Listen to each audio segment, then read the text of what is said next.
All right, episode 21 of No Shade.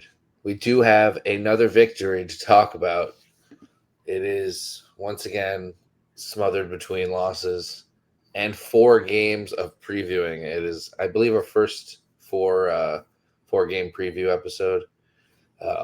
Maybe once before we've done it. I don't know. The schedule works out where there's a Wednesday game, so we have to squeeze another one in there.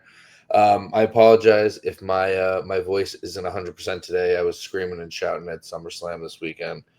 But Joe, how are you? How was your weekend? Um, I hope you had just as much fun as I did. Yeah, no, hey everybody. First things first, our podcast can now legally start drinking in America. So, 21, right? So, nice little Woo. celebration of a milestone there. But yeah, no, weekend was good. Pretty low key after, coming back from the trip, was feeling the jet lag probably until Sunday. But wife and I, we went to the beach for like 5 hours on Saturday. It was just like a perfect day. Weather was great. So, or maybe it was Sunday. I don't remember at this point. But it was just like a nice low key weekend. And then, yeah, with the game last night, it was late, so I stayed up and watched it. Regret doing so. So I'm a little tired today myself, but took a little nap on my lunch break. So can make sure I had enough energy and could still bring the heat here for our late night recording. Yeah, I'm mad. That was the game I got to watch live this week, and the two Liberty game I had to watch. Uh, oh, well, I don't even know what the word I'm looking for. Behind schedule, rewind. Had to watch on Rewatch. League Pass. Yeah, I was gonna say DVR. I couldn't get DVR out of my head, but Now, it do you was like? technically on DVR. Now we both have to do it since our schedules have been not as free watching the games live. How do you feel about the league pass? Do you like it? Yeah, I like it. Why do you No, not? I like it too. I feel like when I watch on my phone, I have to like repeatedly hit like go forward 10 seconds or go back 10 seconds. Like I can't just like move my bar and like that's really annoying. But like overall, I feel like it's very quality. They do a really good job with the app being able to watch Oh, it. okay. Yeah, I'm never really watching it on my phone. I'm watching it on my computer, and it works pretty perfectly. I'm skipping usually 5 seconds, and I'm getting everything. Good. And I'm to get a fast paced game. But if I have time, I'm usually just watching things through and skipping Regret. like the the timeouts and the like Yes. fouls and the free throws and shit like that.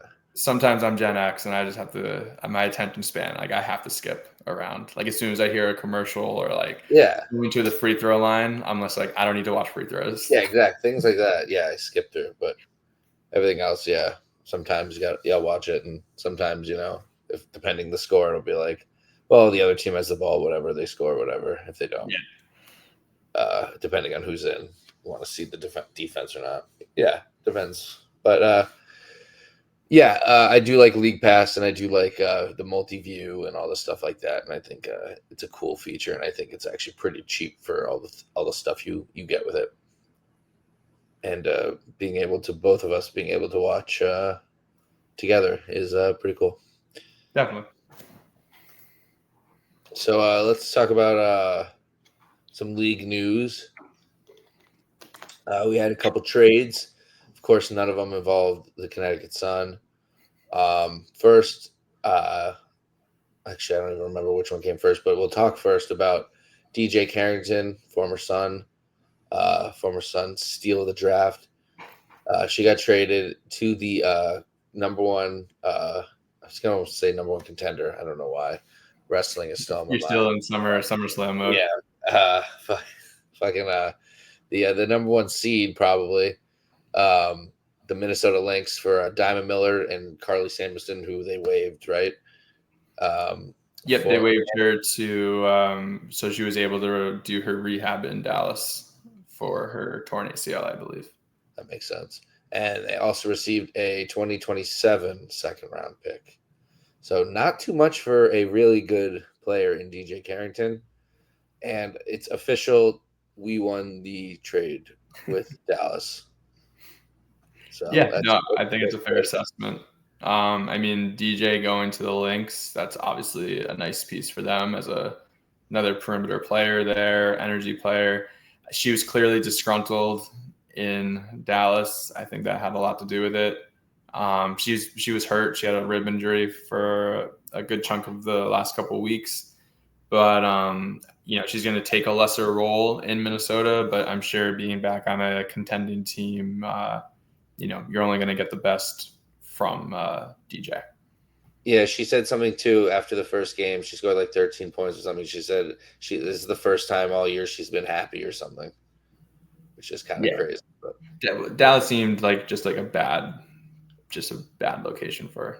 Still bothers me that we have less wins than them, but yeah, that made Chicago. But yeah, the other big trade, I didn't even realize she was on the trade block, but it makes sense. She's a free agent coming up. Pretty much everyone's a free agent coming up with the CBA coming up. Brittany Sykes, Washington on the move, which is, I mean, Washington's in that role where they can go for it and kind of trade. They're playing with house money, I think, where they have the rookies to go into the future with and still get pieces and still play for this year. Do it really whatever they want and sell to the fan base what they're doing and be okay with it. But they got Alicia Clark, who was kind of beloved in Seattle, and they thought that she was going to finish her career there. She's 38, I believe. And Zaya Cook, who also already got waived as well. And the 2026 first round pick of their own, which is number 10 right now, projected, which is the worst of the three that they have. Still, it's a first round pick for Brittany Sykes, who got to make you think that Marina or Tina could be worth something, or even Bria. And we'll get to that in just a short few seconds. But what do you think about this trade? Yeah, I mean, Seattle definitely needed some depth. We noticed playing them 4 times in a 3-week, 2-week span that they were very starter heavy. They only had 8 active players for a good amount of those games, and they were playing 30-something minutes. We've also noticed that while she's still putting up numbers, Diggins and Erica Wheeler have kind of come back to earth a little bit from their crazy hot start to start the season. So I think just getting another person who can score, have the ball in their hands, make good decisions, I mean, it's never a bad call. Plus, Seattle, I think, is in an all-in mode right now, right? I could see Seattle being a team. They still have 2 first-round picks. Maybe they don't trade their best pick, which is slated to be a lottery pick right now, but maybe they make a move using that other first-round pick because they're a team that's all in. Diggins is getting up there in age. NECA and NECA's not getting any younger. Gabby's not getting any younger. Now you had Erica Wheeler. Now you're adding Sykes. This is a team that's trying to win now. They're kind of in that. You can almost say they're almost in that Connecticut spot of last year, where it's hey, is this the last year before you try to blow it up? Because they do have a lottery pick, which as of now could be Lauren Betts, another big. I don't see them drafting. It could be Fudd, could be Hannah Hidalgo. Yes, right? She's the other guard, or Olivia Miles. I think it's Olivia Miles. They're both. And, yeah, I think both are going to be coming out. I'm pretty sure. But yeah, you're going to make a decision as a franchise, hey, let's go for it now, or do we, save these 2 first-round picks to rebuild towards next year? I think it's a really interesting dynamic with CBA talks coming, because everything I read is that people are kind of not sure what to do at the trade deadline because 99% of the league is going to be free agents next year, which is just a crazy thought, because you have this new CBA, you have all the pending free agents, you have 2 new expansion teams coming. So the protecting players is going to be wild as well, because I'm sure I wonder if the number is going to be less. This past season, I believe you got to protect 6 people that the Valkyries couldn't pick from. Is that number going to get lowered? Is that going to be you can only protect 4 people now, or that coverage is going to be fun. The expansion draft coverage that we get. Yeah, there's going to be 2 teams. No, there's a lot of uncertainty. So I feel like a lot of teams are having the conversation of, do we win now? Do we hold on to our young players? Are draft picks more valuable because we don't know what the free agents are going to cost going into next year? Like it's a very interesting dynamic, but I do think at the end of the day, both teams win this trade.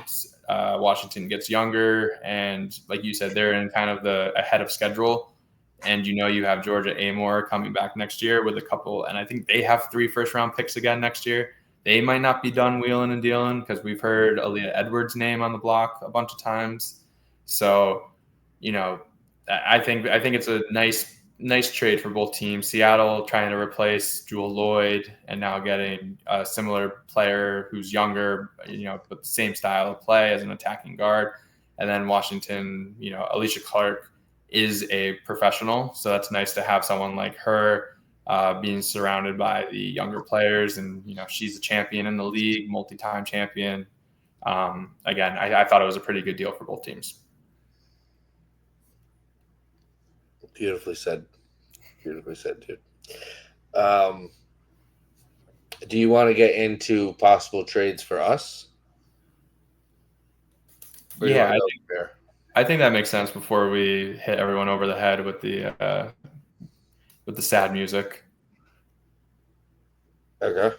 Yeah. Of the. We'll go with some. I mean, even though this isn't the happiest thing either, but I feel like there's going to be a lot of highs and lows in this podcast of emotions. So buckle in, everybody. Yeah.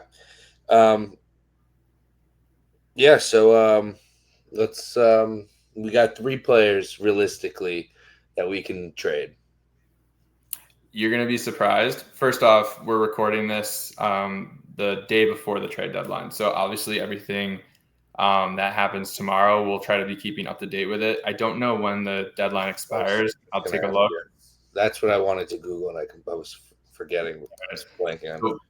But we'll have updates. Keep a look at our Instagram page. We'll have things going, maybe even throughout the day if we see 3 p.m. 3 p.m. Okay. If we see anything, maybe we can jump on Alex and do like a quick review of the trade deadline. If any of our players, we can make a quick video just summarizing what happened. I'm gonna go on a limb and say absolutely nothing happens. Well, going back to the original point, you said there's 3 players. I actually think, Alex, there might be 4 players, and that's one of my sneaky. I don't know if you'll be on the same wavelength as me, but I will let you go first with what you're thinking. I mean, there's Tina, there's Marina, and there's Bria, veterans that are not part of your future that you can trade and that can help out a playoff team. If you want to trade, if you think trading Olivia Nelson-Adota or a like Lindsay Allen, I don't know who you have. Who's your 4th? It's Olivia. Yeah, if you don't want to re-sign Olivia, yeah, I mean you trade her because you're not going to get anything for her. She's also a free agent, but I would focus on re-signing her. But yeah, I mean you can try to trade her. But yeah, my focus would be signing her. She's young and she's improving, and we have absolutely no height. No, I know. So the way I kind of looked at this, I came up with a couple trades. I guess maybe I'll run through and then you can have your opinion. Some of them I love. Some of them I'm like, it was actually kind of hard looking at contenders and who had draft picks, and not even just first round draft picks, but like second and third round picks. It seemed like a lot of the contending teams already traded their picks. So it's a little bit hard to like pick and choose. So first trade I had was, and this was, I think Seattle's not done. I think Seattle is going to go all in. I have Seattle trading trading for Marina Mabry and Olivia Nelson-Adota to Seattle, and in return, and again, I don't really know contracts fully, but I kind of was just looking to see what made sense. I have our contracts up right here. Marina Mabry is a free agent, and she's on a $200K contract right now, just below the minimum. 206,667 is AAV. value, it says 620. Okay. And for Marina and Nelson Ododa, I have Seattle sending back the best first round pick. I have Erica Wheeler and Mackenzie Holmes and the other Samuelson sister who's out for the season as well. So Holmes and Samuelson could be pieces that are waived. Holmes is a forward, which is something this team is lacking. So maybe she makes the roster. Maybe you buy out Erica Wheeler at this team because you don't need it, or she's a veteran presence. But maybe her role gets diminished if they bring in Mabry. So that would be like my biggest splash is Seattle goes all in and gives us an offer that we can't refuse. I think getting back into the lottery is huge. I also don't count out LA. I think as you'll hear in my X's and Joe's later, like they're a team on the rise. So that pick might not be a lottery pick. So, you take what you want from there, but maybe we can get a second first round pick instead of an Erica Wheeler. I don't know, again, how salaries need to work out and whatever, but I think that could be potential biggest splash is a deal Marina and Olivia getting packaged together. Because Olivia's now gone to the bench. She's done pretty well off the bench, but it seems like at times like the team is really trying to commit to Anissa Morrow and getting her more playing time. I'm looking at I'm looking at the seeding of the picks, and they're in third, and Washington's in fourth by the 2-year seeding by 6 wins right now. So they still have to win a lot. So I guess they'd have to get really hot. But I don't hate it, but I'd rather re-sign Mabry and try to get into the lottery elsewhere with Tina. I don't, as much as I would want a Fudd or a Miles or a Betts or a Floget, I don't know anything about Latson. I don't know how great it makes us for the future. We still need like a legit WNBA star. Right. And even, I didn't look ahead to like 2027 picks. I know you can't trade. You can only trade 2 years of draft picks because the Aces were trying to get Brittany Sykes and they couldn't offer a first round pick.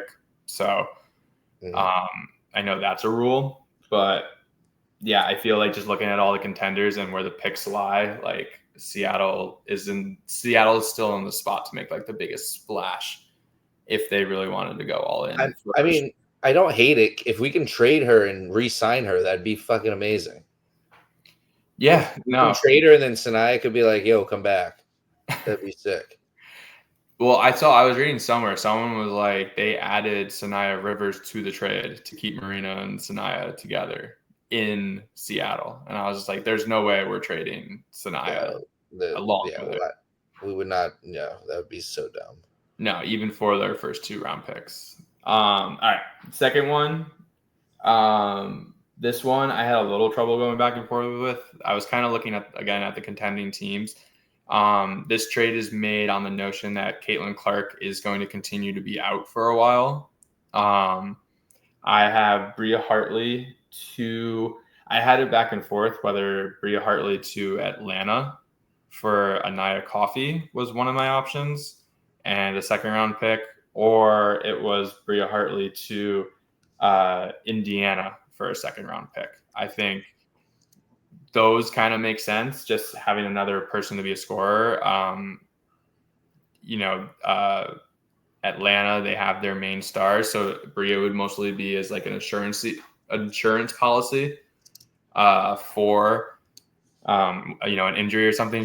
I still think if she's on the bench of a contending team and she gets hot, she can win you a playoff game on her own with the way she's been shooting this year when, she's not forcing up bad shots.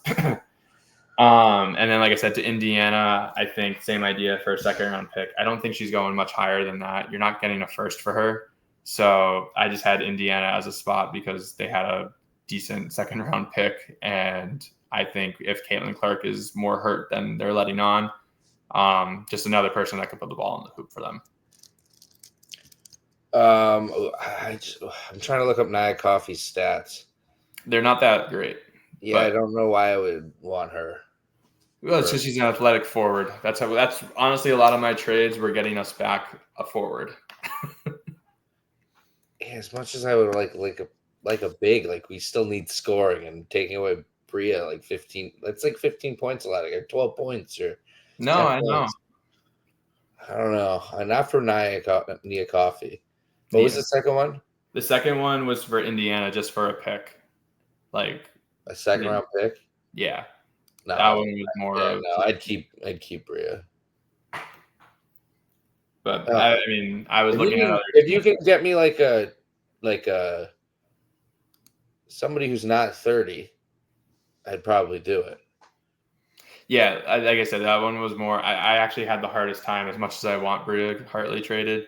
Like I had the hardest time like finding a destination for her for the value. And again, a team not making the playoffs, not going to trade for her, right? So if it's a team in the playoffs, like you're not getting a first round pick, so you got to look to the second round, and there's not a lot of second round picks. But those are my two for her.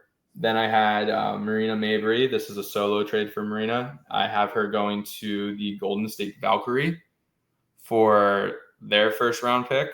One of them, I think they had two. They acquired. They have 8. No, they just have 1. They just have the one. Yeah, I had them trading their first round pick and either Alana Rupert or, let me pronounce this right, Temi Fagbenle for size. Both those players, big players. Alana's 6'4" and Temi's 6'4" as well. So I kind of like the size. With Kayla Thornton going down, they need more perimeter scoring. For Marina, you said? For Marina. So it's Marina to the Valkyrie for a first, and either Ilana Rupert or Temi Fagbenle. So I just don't think they would do that. I think they're going to want to build through the draft. But my question would be, do you think them being on the cusp of the playoffs, are they a team that's like, we want to make the playoffs in our first year? You know what I mean? Like, does that help the ratings? Does that help the ticket sales? Does it say like, hey, look at this expansion team, we made it? Plus, they don't have, their perimeter is not as strong with Kayla Thornton being hurt. Yes, they still have Saloon. They have Kate Martin off the bench, Burton as their lead guard. But they have a lot of forwards, not a lot of guard play. So they're 8. Sparks are probably going to pass them. If the Aces can hold up, they're probably going to be the first team out. I don't know if that's going to change if they get Marina Mabry. That's a hard risk. I don't know. That's tough. They were the only team, because I had Minnesota also, but Minnesota doesn't have a first, and I don't think we're trading Marina not for a first. Minnesota has the second overall pick. I don't think they're trading that for Marina Mabry. Probably not at all. They'd probably hold on to that pick, and they're getting FUD next year and are becoming a dynasty. Dallas has to either trade back or take FUD with the first overall pick. That's hard. It's just too awkward not to. Lauren Betts is really good. It's just too awkward not to.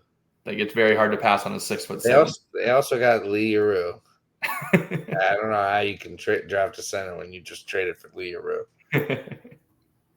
Hey, they released McCowan from their team, who was a former 10-10 player. So they're happy with Lee. That's another thing in the buyout market. I wouldn't be against taking a flyer on McCowan as your backup center. Get a couple 10 minutes, 15 minutes a game. We fucking signed Haley Peters and Torrey to full season contracts, so get used to it. Is Torrey official? Wasn't it? Yeah, I think so. I think she's on her second. Another 7 days, so whatever. Get used to it. It's coming. And then the last trade. Oh, we got another? All right. One last one. Remember, we got fucking 5. We got like 18 games to preview today. So this one I think is the most unrealistic one out of everything, but it was Olivia Nelson-Ododa, Bria Hartley to Washington for Aaliyah Edwards and one of their first round picks. Probably one of the lower ones, but this way Olivia Nelson-Ododa comes off, she's off the books. Aaliyah Edwards, you have another young player with control, and then you get off Bria Hartley and you get a first round pick out of it for It Olivia. would be that's the last pick of the first round. Yeah. Olivia, I don't know how, but Olivia Nelson-Ododa is way more productive than Aaliyah Edwards.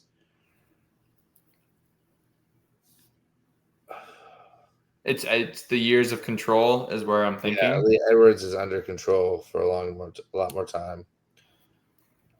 But that's kind of where my head was at. That one's not bad. Do I think any of these trades get made? No. I think Bria Hartley could be a good replacement for Brittany Sykes, where if she's coming off the bench there. And then Olivia Nelson-Ododa probably takes over Stephanie Dolson's minutes, and it's a rotation of Kiki Arifin, Shakira Austin, and Olivia Nelson-Ododa. Like, that's a young front court rotation. But, I mean, I don't see us getting Aaliyah Edwards in any way, shape, or form. But, yeah.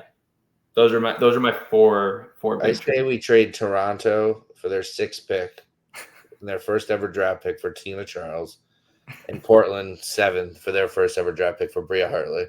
Well, Tina came out, I believe, and said she doesn't want to be traded. So I don't know why she wouldn't want to fucking play in the playoffs. Yeah, I mean, she's happy. Like you talked about it early in the season. Like if she wants to be here, she wants to be here to end her career. And because of the pro that she is, like, we'll respect it.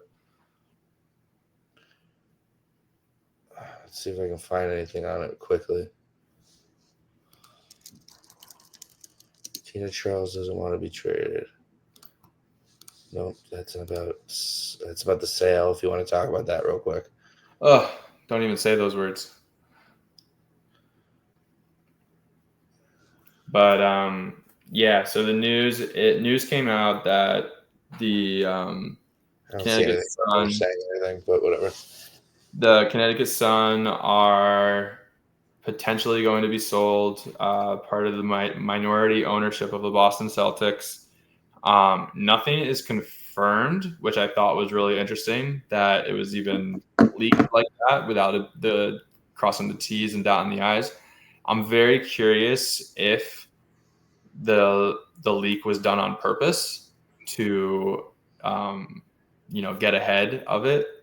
They were sold for $325 million, which obviously fantastic in the short term. We talked about it. It's probably going to be worth $500 million sooner than later.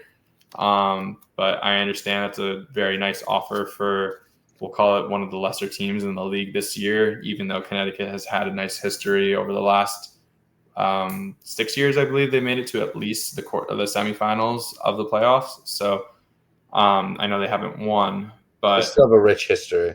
They have decades. They have a basketball history. So 20 years, right? Yep. Yeah, 20 years. 20 something. I think 2002 they started or something. Yeah. I don't want to get the year correct.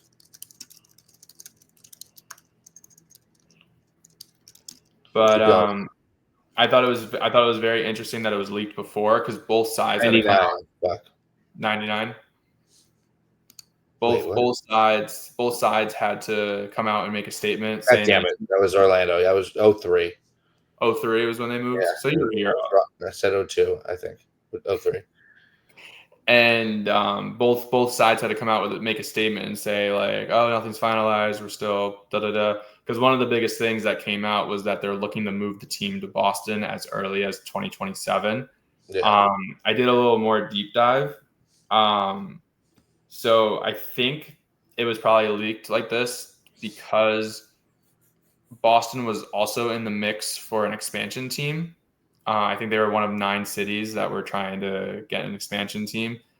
And I would assume that the outside looking in of these other teams, they're thinking Boston's just trying to skip the line.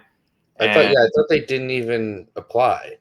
No, they missed the deadline of this last rotation, which was sometime in January. So a lot of people are like, well, you missed the deadline. You can't steal a team. So I think this was released to kind of derail that sale a little bit, or at least make it public to know what it might be going for. I'm interested to see how it plays out, but at the same time, I also read that there is a person, and of course, I didn't write down the name, but a group led by a West Hartford resident. No, it's not our buddy Sal. Him and I confirmed that it's not them, but they're looking to make an offer to keep them in Connecticut, whether that's still in Mohegan or somewhere in Connecticut, whether it's Hartford or a different location. I heard the Hartford thing already got shut down. Really? Yeah, hold on, I'll try to find what I saw. I hope not.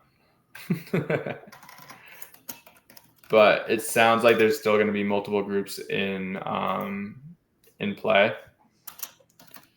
Which, I mean, obviously that's best case scenario is that even if this team does get sold, that they aren't able. Here we go. Mark, however, Connecticut-based group, including billionaire Mark Lazary, is also making a competitive bid to keep them in the state, potentially relocating them to Hartford. So that was 17 hours ago was when this is happening. So it's not a done deal. It's not official yet. It kind of sucked when they made this announcement because it was right after the win against the Liberty. So like the vibes kind of completely shifted. But I'm hoping that, the WNBA looks at it and is like, we don't want to relocate this team. We'll just add a team in Boston. And then if that happens, then you have, a team in Toronto, you have a team in Boston, you have a team in New York, and you have a team in Connecticut. And that's very easy to do divisions in, which I'm going to assume as more teams enter the WNBA, they're going to not just do, 1 to 8. It's going to have to be 2 East and West and then divisions would be my guess, just based on the normal expansion rules.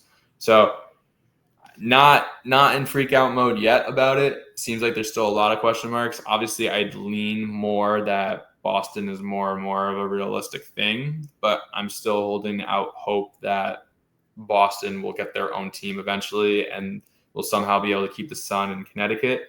I mean, Connecticut has such a rich women's basketball history, just with UConn and with the Connecticut Sun. So you hope that somehow that stands up. But in a growing league, I mean, if you're not going to give better training facilities, if you're not going to, market the players like at a top tier level, obviously a bigger city like Boston is going to be able to do that better than we are here in Connecticut with a couple of our smaller businesses that sponsored the Connecticut Sun. But I hold out hope that it's not a done deal yet. And even if they do get sold, that a potential relocation isn't something that's going to happen right away. Yeah, so WNBA frowns on new bid for Sun by Hartford ownership. Connecticut Sun unlikely to move to Hartford despite pitch from mayor. It's not going to be Hartford. They want it. It's going to be Mohegan. If you gotta have to, somebody's going to have to keep them here, or we're going to be out. Sadly, but that's kind of what I want. Stay in Mohegan. Yeah, I mean it's a great draw. I don't think I don't want to go to fucking the XL Center every fucking time I go. It's not fun. Well, I saw a funny comment. Someone was like, "So if they move to Boston, are they going to come play in Connecticut 5 times a year?" And I started laughing. I was like, "Yeah, it's actually probably what they should do." But yeah, we'll see what happens. As we get more info, we'll obviously update our page as we hear more.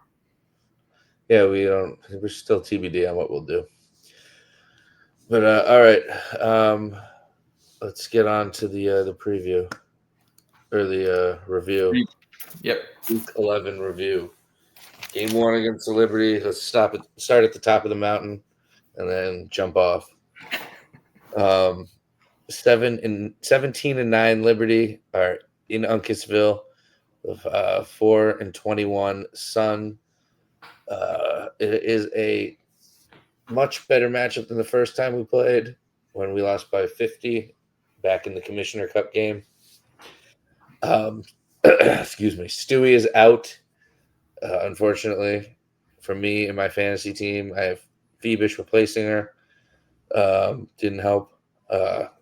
Spoiler alert. Emma Mieseman is making her debut for the Liberty, but she did not play in the first game. The starters for us were Rivers, Mabry, Bria, Tina, and Morrow. Rivers immediately stripped Sabrina, but didn't score off of it. Mabry opens up the scoring with a 3, though. Turnovers and not great defense to start, 14-5. Liberty timeout for the Sun. We can't capitalize on a few steals, and instead of being down 5 or so, we are down 9. We have gotten 4 turnovers and turned the ball over 4 times and down 7. LeCan gets the ball, gets back-to-back buckets. 1 minute to go. Points off turnovers, and that's 8-2 Liberty. Points to turnovers are 8-2 in favor of Liberty. And Mabry is throwing the ball all over the place in this quarter. A couple out of bounds passes meant to go to some people under the hoop. A couple passes that tipped off people. But she does turn it around and has a lot of assists in this game. But it started a little rough. We were all kind of all over the place passing the ball in the first. But it turned into a contagious thing for the Liberty more than us. Because Liberty had 8 turnovers in the quarter. We did almost nothing to take advantage of it, though. But it did keep us in the game. End of the first quarter, 20-15. Liberty were ahead. Joe, what did you think of the first? How did you think it was? So a couple of things I noticed early. Sanaya actually got benched, right? She got taken out pretty early into the game. She missed a couple box outs, and I kind of watched for that the last 2 games, and it was a trend that happened. I think this game was kind of like the straw that broke the camel's back with it, because Sabrina just ran right past her a couple times, and she was just kind of in, we call it no man's land, or the dead man zone, where it's no man's land, dead zone, where you're in between the 3-point lines, but you're not really like going to the basket to get a rebound, and you're not taking off to go run in transition, right? So she was kind of caught flat-footed. So you'll see like her total minutes at the end of this game is 16 minutes. I think that first quarter kind of did it, where she just didn't look engaged. And I feel like the last couple of games, she hasn't been like fully engaged while she's out there. Hope everything's good. Hopefully it's just a bad stretch, maybe a rookie wall or something, because she has been one of our bright spots for the majority of the season. So that was a big thing I noticed. And then also our transition offense is terrible. Unless we get a steal where it's one-on-one just going to the rim, like I feel like we're running lanes that they're like right next to each other. So like one person can guard 2 or 3 people really easily, instead of like, I think JC comes into the game and she runs to the corner on a transition. And I don't know if it was the first or the second quarter. And then Tina just absolutely misses her on the transition. She tries to force up a layup over 2 people because someone on the other side, whether it was Morrow or Hartley, we're kind of just like standing on the opposite block, right?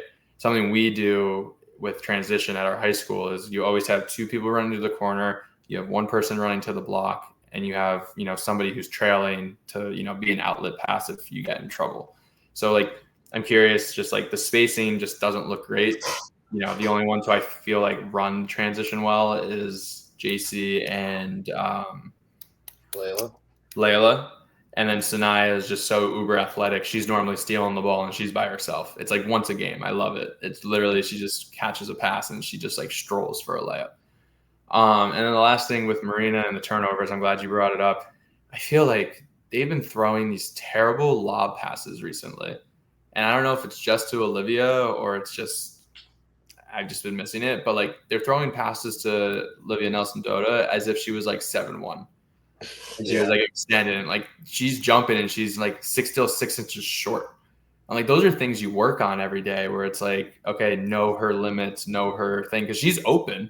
She's sealing people perfectly inside, but I feel like all these passes have just been terrible. And Hartley does it every now and then, but Marina's been like the biggest culprit of throwing. We call those grenades, right? They go wee, right? Just like a little hand grenade that you would throw in Call of Duty.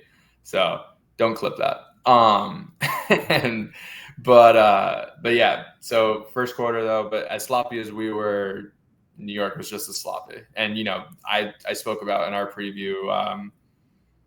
Uh, they're in a little bit of chaos right now because we weren't sure when Mieserman was going to make her playing debut, and they had a couple people out. Between Stewie, Kennedy Burke, and Sabali were all out.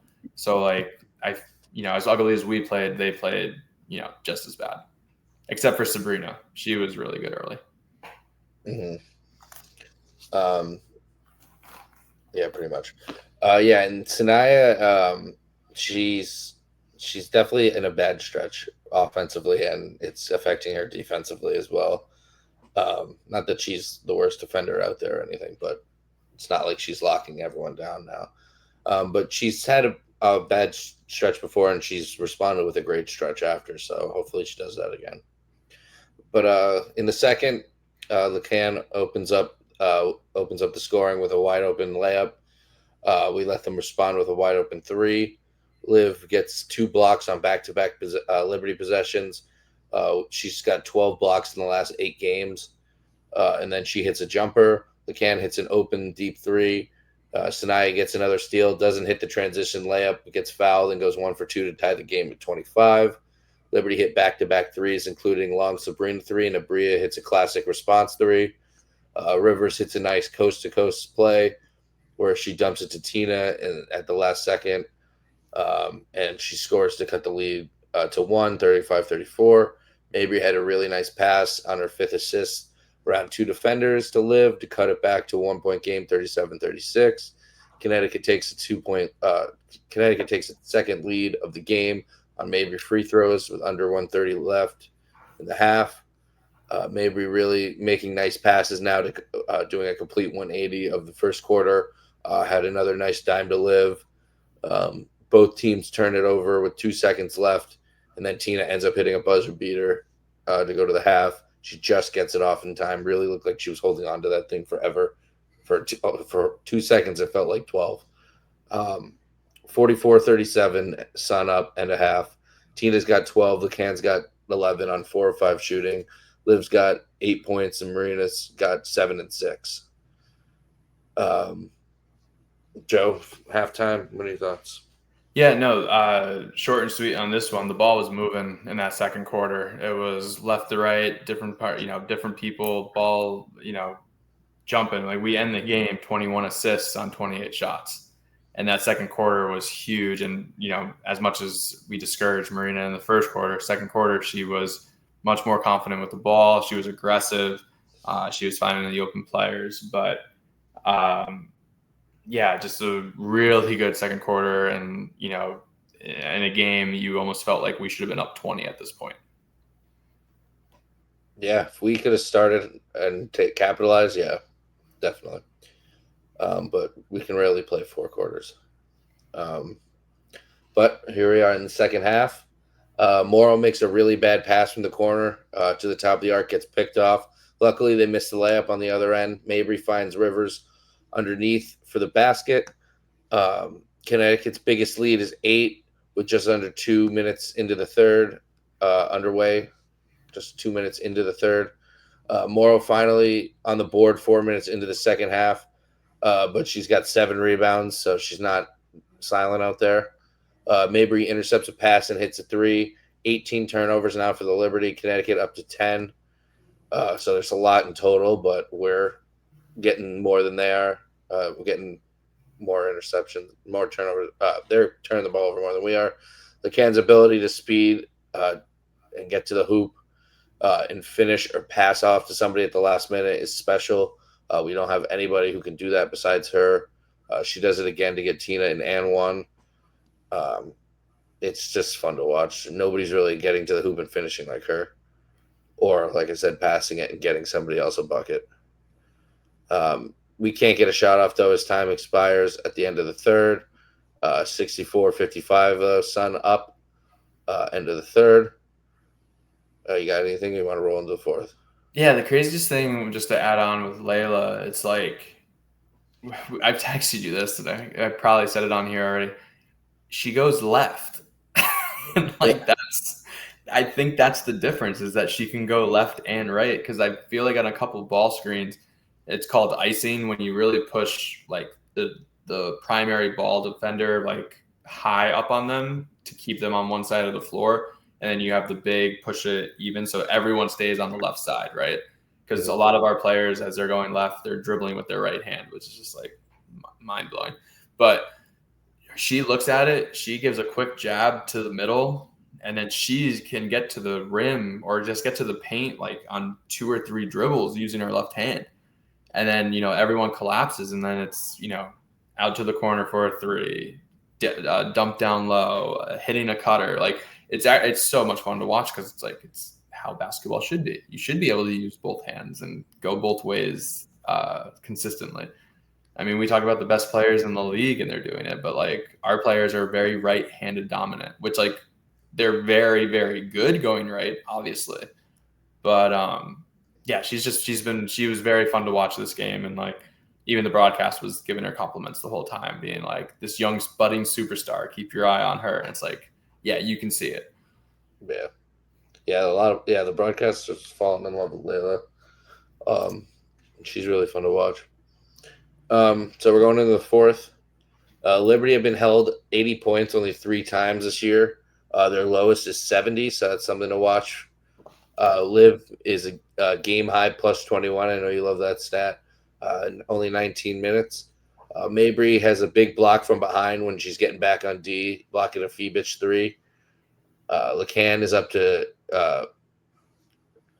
LeCann with a 3 to go up 12 with which is our biggest lead at the time. Morrow with a nice tip back on a Tina miss. The crowd goes nuts while New York calls a timeout to go up 12 again with 6:30 to go. Liberty cut the lead to 7, though, with 5 minutes to go. A few Liv free throws and a bunch of New York misses. Connecticut gets a few offensive rebounds, kills some clock. In between, around 2 minutes left, Tina hits a cutting Mabry to go up 12, and New York calls a timeout. Mabry gets another bucket and another New York turnover, which is their 23rd of the game. Liv hits a long-range shooter to go up 16 with a minute left, which ices it. 78-62 Sun final. We win the game. Liberty's worst performance of the season. Our top performers, Marina Mabry, almost with a triple-double. She does get the double-double. 18, 10, and 8 on 6 of 19. Only 2 of 10 from 3. Tina is 15 points on 5 of 15. Liv, 16 points on 6 of 8. LeCann, 16 on 6 of 8, 2 of 2 from 3. Morrow had 11 rebounds, 4 points on 2 of 4. Bria had 4 points on 1 of 5 and 1 of 3. Sanaya, 5 points on 2 of 5 and 0 of 1 from 3. And JC had 0 points on none made on 5 shots and 3 attempts from 3. And Peters, Marshall, Allen, and Torrey all did not plays, which honestly we're happy for at this point. Looks like we found a rotation for now, and until we realize we didn't. But besides Allen, if she can play a couple minutes, I don't care about that. And honestly, if Marshall gets some minutes, obviously it means usually something good or something. The game's over in some way. But yeah, final thoughts before we move on. Yeah, no, and obviously we're going more in depth on this victory because it was such a good win. I want to shout out 2 things. One, the 8-man rotation. We've been begging for it. You just said it perfectly. If Haley Peters or Lindsay Allen get a 2 to 3 minute stretch of playing time, it normally means someone's in foul trouble or the game is out of hand, right? So we're looking at this 8-man rotation in a victory, and we're just like, hey, this can be done. Like, this was okay. Like, Tina still sat for 8 minutes. Marina played a lot, but she should be fresh, right? And then everyone else was somewhere between 20 and 27 minutes. Like, why can't we do that? That's keeping your talented players on the floor and putting them in position to be successful. So that's one. And like you said, we hope we build on that. Like, hey, 8 is a good number for playoffs. You can't do it the whole regular season, but like it worked here and you're playing this team again. So why wouldn't you follow the same formula, right? Spoiler alert. And then the other thought, I just want to give a quick shout out to JC Sheldon. I actually think this was pretty much her best game of the season. And you're going to be like, what do you mean? She didn't score. She didn't hit a shot. She missed a couple open shots. Her defense on Ionescu from the second quarter to the end of the game, she frustrated her. She was physical. She was blitzing screens. She was forcing her way through. She shot 2 of 9 from 3 in Oscu. Like, she made her life a living hell. She got in there. She had a steal. She had a block. She had a couple assists, a couple rebounds. Like, she was everywhere on the floor. So that's one of those where it's like, oh, but she didn't score, so she had a bad game. Like, no, like, us coaches see it a little bit differently. Like, her defense, especially with Sanaya not being herself, like JC's defense on Sabrina this game, helped seal that victory since Jonquel Jones was in a lot of foul trouble. We got lucky in that regard. But so just quick shout out for JC. But super happy about a win, especially against one of the top teams in the league. So you always take it. Yeah, I mean, she played well defensively. I mean, I wouldn't call it her best game. I think that's a little disrespectful when she's had good offensive games and defensive games. But I know what you're trying to say. She definitely played well overall, even though she didn't score. But yeah, the games she's scored like 15 points and played good defense are probably better overall. But yeah, let's get into. We played them again the next game. Good for us. We thought we were hot shit coming in again, I guess, and we didn't show up. I don't know why we came in and changed strategies. I guess maybe they thought they would adjust and beat us. I don't know. It's basketball. You can usually, but they didn't adjust strategy out there. You can run the same strategy out there and shove it down the other team's throat and beat them, and they didn't. But we started the same. Rivers, maybe Bria, Tina, and Morrow, right? And they started Misamin, which was different, I guess. Not like she dominated, right? I don't think so. No, it was just short bursts. And especially early on, she definitely didn't look like the player we thought she was going to be. Obviously, that changed as the game went on, and she got more comfortable and got her, we'll call them sea legs back. But early on, there was definitely opportunity for us to take advantage. Yeah, and it's not like they blew us out or anything. This was a competitive game. But let's get into it. Tina with the first 4, Marina with the long 3 for the first lead at 7-4. Jen was they talked to Jen and they clarified that the team was not sold, which was good, I guess. They said everything we said early on about the rumor and how the league stepped in and said it's not official. So good to know. LeCan had a nice football pass to find JC underneath the basket from around the arc. Rivers had a steal and a transition layup. Liv had a N1 bucket. And those were all in 3 straight possessions. Lindsay Allen getting playing time after the DMP. And it was 25-19 Liberty at the end of the first. We'll go in. We'll do first half. Let's keep this rolling. It was 53 minutes. LeCan had a 4-0 run to start the second. Connecticut is third in the league in steals when LeCan is playing. Nice offensive board put back for Mabry. Tina already has 8 points in this game. Bria has a 3 to cut it to 3 with 3 minutes to go. A little 3-3-3 action there for you. Bria gets called for a travel, but looked like she got hit. And Mez jumps up and down, maybe the most animated he's gotten all season. How do you like that as a coach or as a Mezayan fan? I'm still trying to. I want him to get a technical foul. I thought this was going to be the game because this was early that this happened, and then there was a couple calls later on in the game that he didn't like either. But he almost like caught himself in the second half. He's like, whoa, wait. I just don't get how that wasn't a foul. Yeah, it was a really bad miss. It was like the girl like jumped on her back essentially, and then it was bad. And he should have. He didn't. I don't think he could challenge it. No, they called the travel. No, they called the travel, so they couldn't challenge I mean, I guess they could have done the proximate foul thing or whatever, that rule, but you're not going to waste that in the first half, which obviously we needed our challenges for this game too. Yeah. And then the last thing before half, Morrow gets a steal and bucket to cut it to 5, but Sabrina gets it back, and she's got 20 in the first half. 45-38 Liberty, end of half. Bria's got 6 on 2 of 3, and Tina's got 8. I was watching this game late, so I didn't have all the stats going into half. But what did you see? Yeah, I felt like this game, there was a lot more ISO ball, which, again, I talked about the first game. We had 21 assists on 28 shots. And then all of a sudden, it was just like Morrow isolating. It was Tina isolating. It was Marina isolating. Like, the movement was gone. And I'm just sitting there and I'm like, what happened? Like, why weren't we, like, just doing the same things we were trying to do in game one? Did the And, like, Liberty change anything defensively? I didn't see anything crazy. They didn't blitz Marina as often because they blitzed her a lot in game one, and then she was able to make the right read, make a good pass, whatever.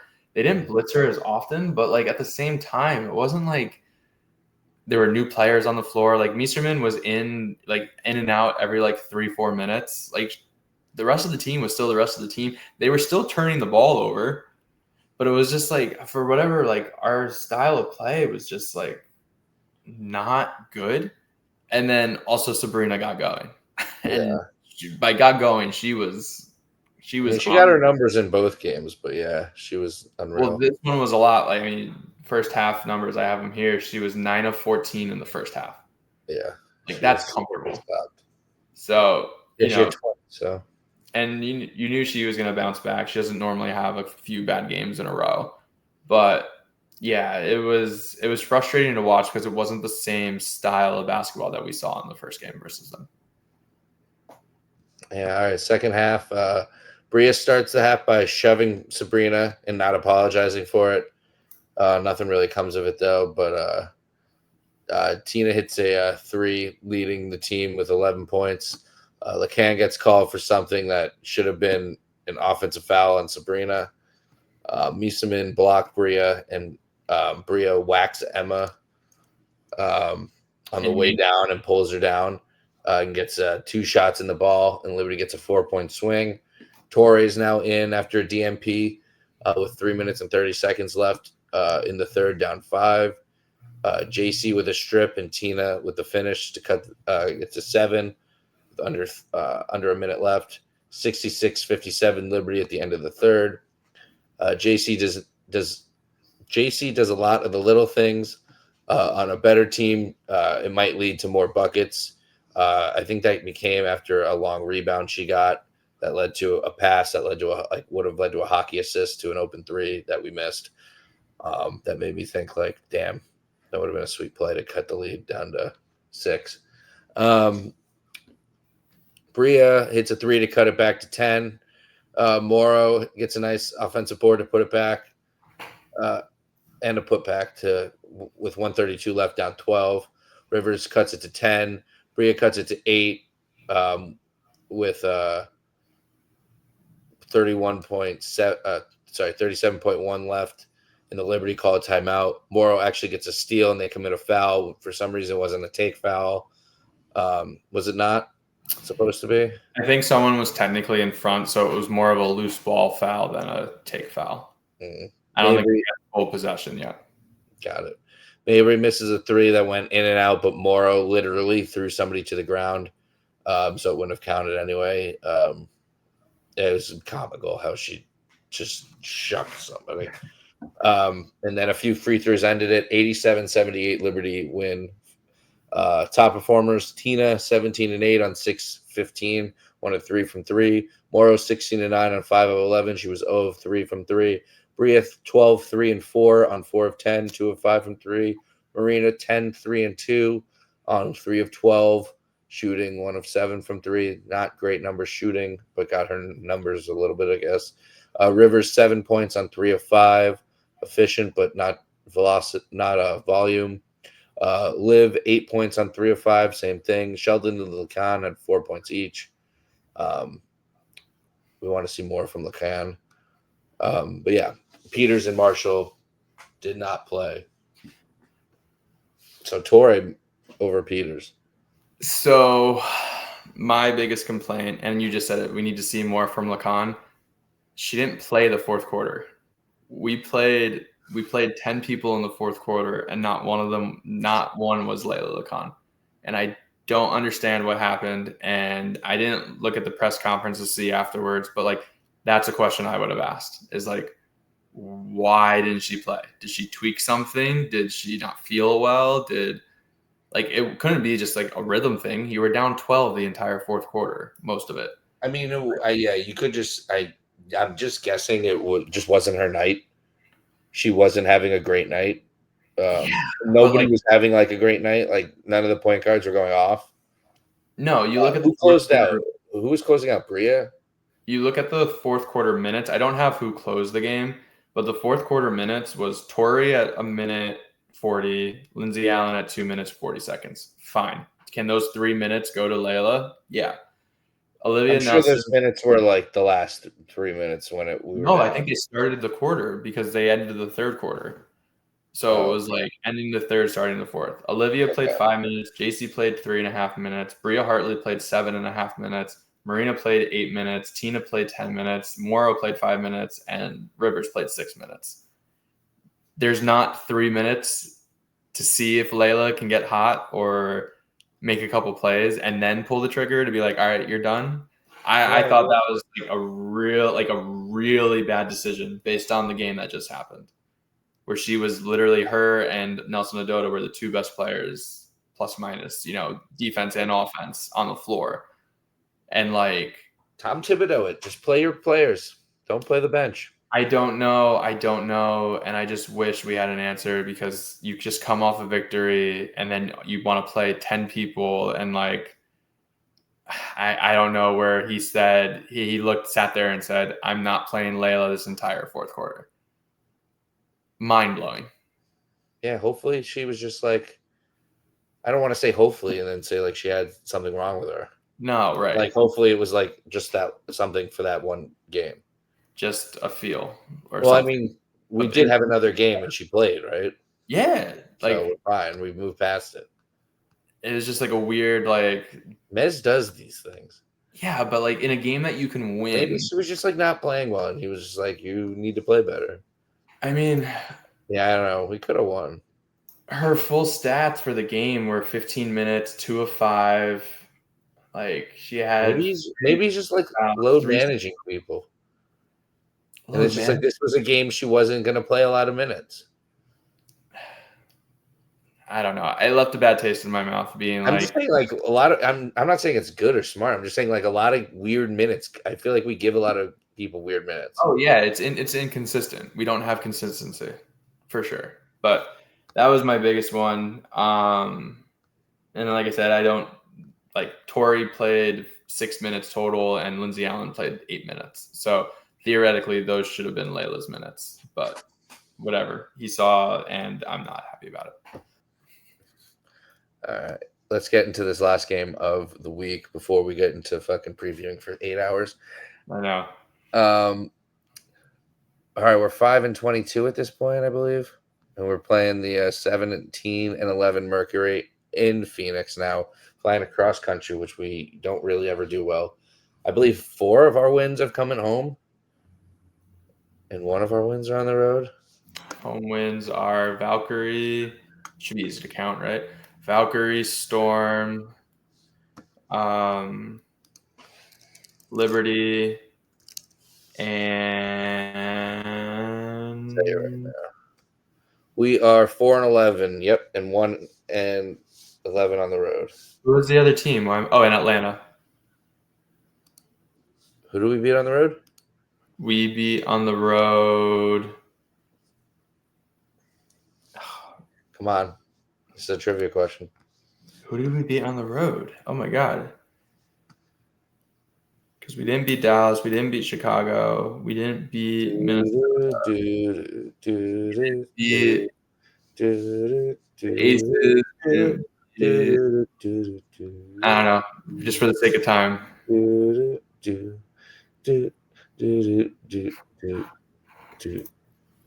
Indiana. Oh man, I forgot about that game. Yeah. at the Cambridge Fieldhouse. Right? That's what it's called? Yeah. Something like that. All right. Well, we're playing in Phoenix now. And Mabry, LeCan, Bria, Morrow, and Charles are starting, and it did not matter. Sutter 0-9 to start before Bria hits a floater down 10-4. Absolutely nobody can hit a shot. 26-6 Mercury, end of one. We shot 2 of 16, 0 of 6 from 3. These are the stats in the first quarter. Morrow 0 of 3, 0 of 1 from 3. Charles 1 of 5. Bria 1 of 2. Marina 0 of 1, and it was a 3-pointer. LeCan 0 of 1, and it was a 3-pointer. The bench came in. Peters is 0 of 1. It was a 3. Sheldon 0 of 1. It was a 3. Rivers 0 of 2, and one of it was a 3. And Liv came in and had no shots. And Phoenix shot 10 of 20 and 5 of 9 of 3. In the second, we had a nice transition bucket from LeCan 3 minutes into the quarter to cut the lead to 14, and Phoenix takes a timeout. Peters with a nice offensive rebound on a few defenders and found Mabry for a 3 in the corner to cut it to 11.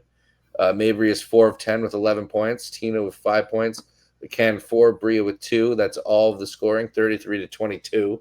Mabry gets teed up for yelling at the refs nonstop for not calling a foul. Alyssa Thomas has 8, 8, and 8 already. And it's 44-22 Mercury at the end of the half. It's not a lot of notes to be taken here. No, pretty much first half. I felt early on we had our chance because both teams weren't hitting. Then they hit a couple threes. Bonner came in, hit a couple threes back to back, and it was just like I just started texting you, being like, I can't believe I'm gonna stay up and watch this. Bonner was like my best fantasy pick this week. He was my last pick. Yeah, seriously. And I was just like, oh my God, it's going to be one of these games where it's the same thing as like Vegas. It was almost as bad as Vegas. At least, we didn't score. We were 0 of 18 to start the game, or it was 18-0, whatever. It means the same. So it was very. It looked like the team that had no LeCan and no Mabry. No, and it was like my biggest note was that it was middle school basketball, and it was like travels. I don't know. We went to a school that had really good middle school basketball. So I don't know what that means. It just means like everything wasn't crisp. It was bad shots. Like we weren't even getting open shots. We were just missing everything. Bad decisions. It was just ugly. And like 26-6, the game's over. I'm sorry. Like leads normally don't matter like that, but like you have to play perfect the rest of the game, and like we just played even with them. At that point, it was just a pickup game, and it was just back and forth. Well, yeah, it was 44-28 in the half, and Mercury went on an 11-3 to run. Mabry gets hit in the face by Copper, but nothing intentional. Lindsay Allen getting some minutes for the first time in 3.5 minutes into the half. LeCan gets a few nice steals in the quarter. 13-3 run for the Sun cuts it to 18. Torre gets in and travels. Mabry hits a deep 3 with under 40 seconds to go.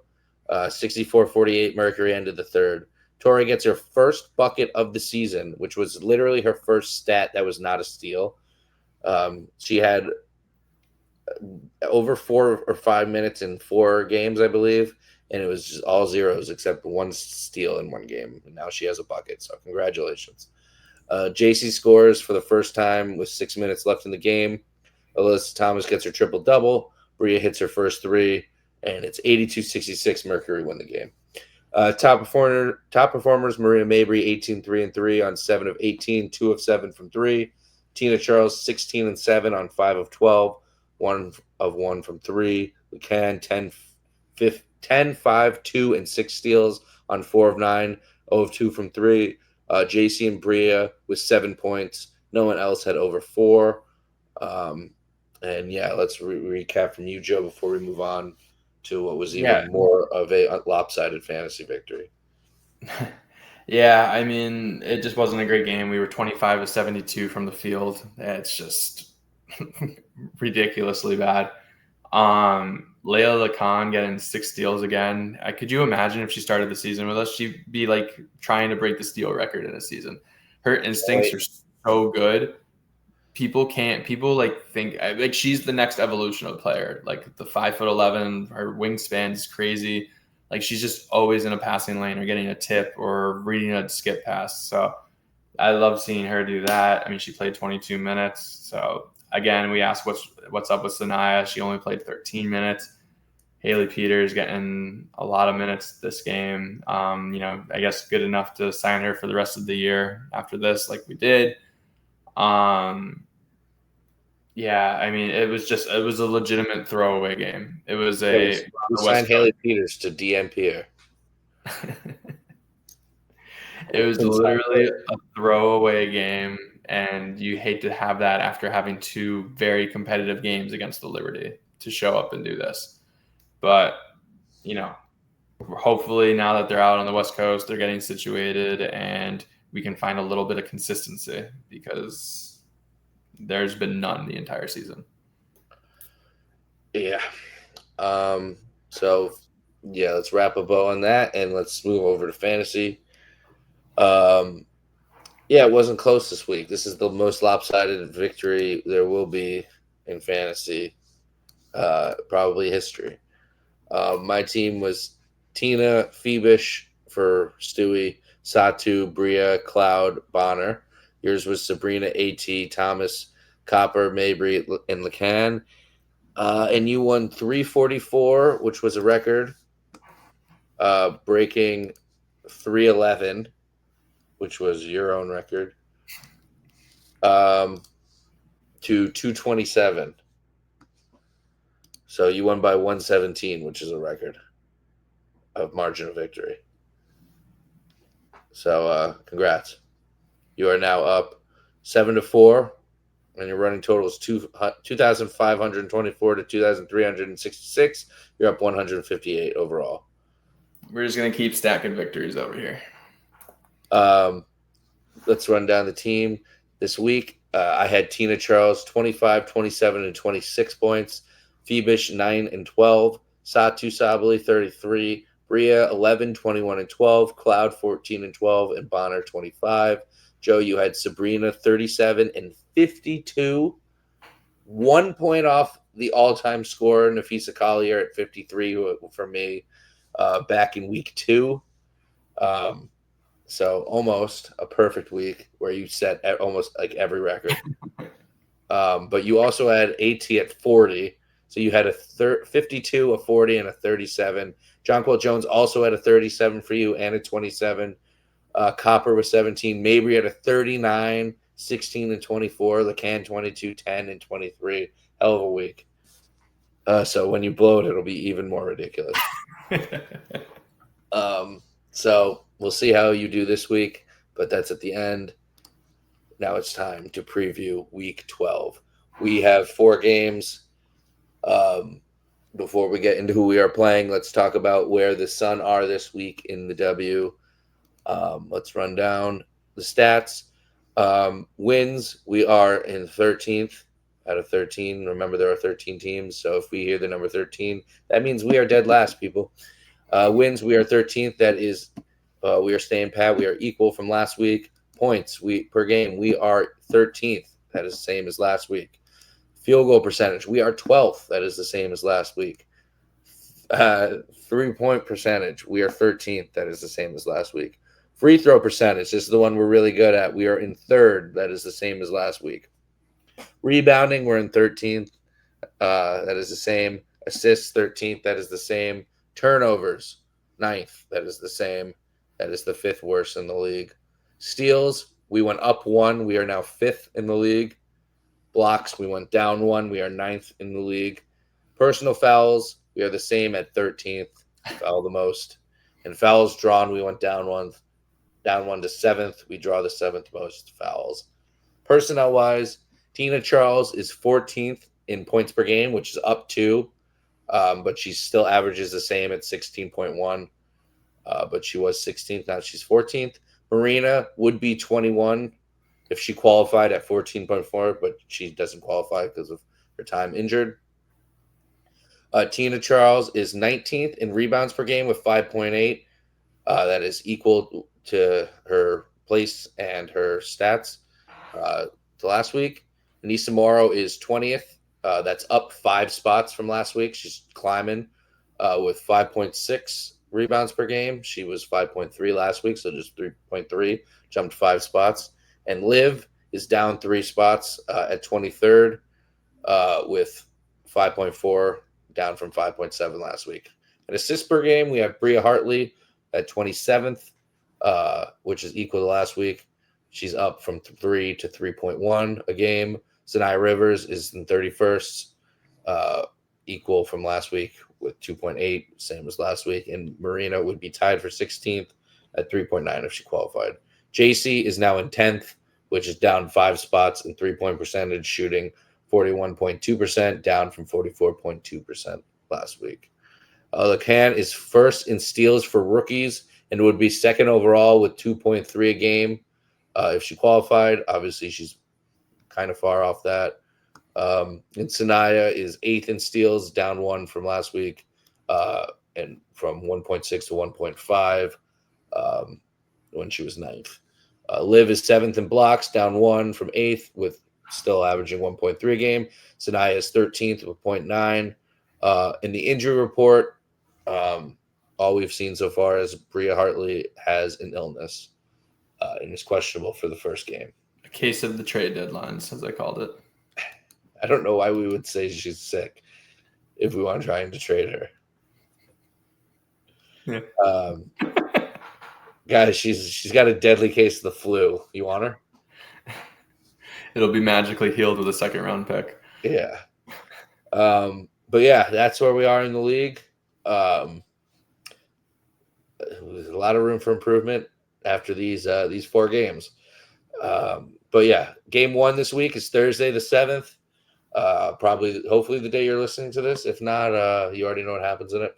But we are 5-23, taking on the 13-15 Los Angeles Sparks. According to Joe, this is always a dangerous place to play because you might be partying the night before.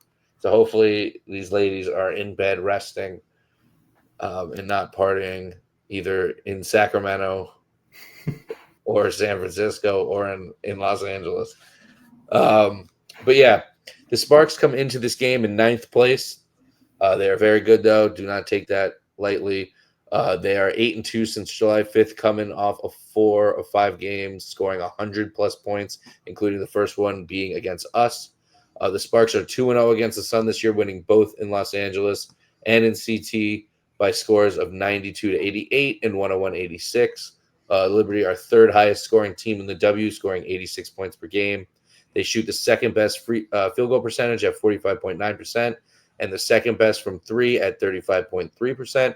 Kelsey Plum scores the third most a game at 20.4 and has the 4th most assists per game at 6.2. Azra Stevens grabs the 5th most rebounds at 8.4. De'Erica Hamby is shooting the second best from the field at 56.2%.